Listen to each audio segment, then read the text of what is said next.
Sir ఏంటి sir ఇక్కడ ఈ గడిచిన 5 సంవత్సరాల అభివృద్ధి ఎలా ఉంది మీకు? ఈ జగన్ గారు అభివృద్ధి కార్యక్రమాలు ఎలా ఉన్నాయి?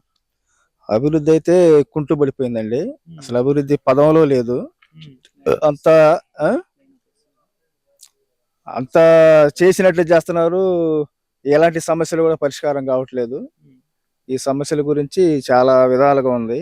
హ్మ్. ఎస్సీ సప్లాన్ కింద ఎస్సీ కార్పొరేషన్లు ఎత్తేసాడు. హ్మ్. ఎస్సీ వాళ్ళకి ఎలాంటి మేలు లేకుండా పోయింది. అదేందండి ఎస్సీలకి నేనే మెయిన్ తోడు అని చెప్తా ఉన్నారు. మెయిన్ తోడు అని చెప్తున్నాడు.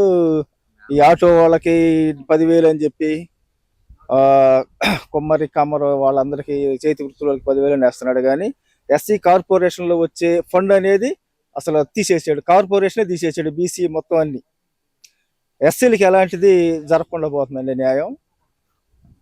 అభివృద్ధి అనేదా? నేను ఒక ఎస్సీనండి. హ్మ్.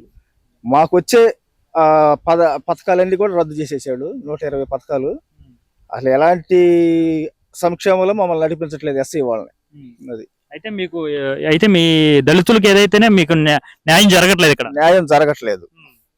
మళ్ళా వచ్చి కాలేజీల్లో హ్మ్. ఫీజు రీఎంబర్స్మెంట్ కింద జేవీడీ కింద బటన్ అయితే దొక్కుతున్నాడు. కానీ ఆ జేవీడీలో అకౌంట్లో తల్లులకి తండ్రులకి వేస్తున్నాను అంటున్నాడు. హ్మ్.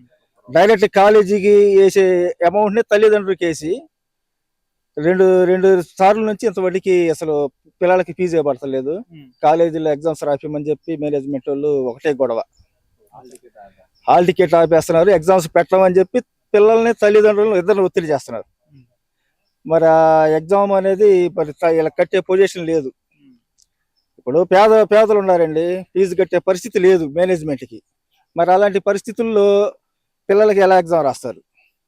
నొక్కటం అయితే బటన్ నొక్కుతున్నాడు కానీ దాంట్లో అమౌంట్ పడతలేదు. అది సార్ పరిస్థితి.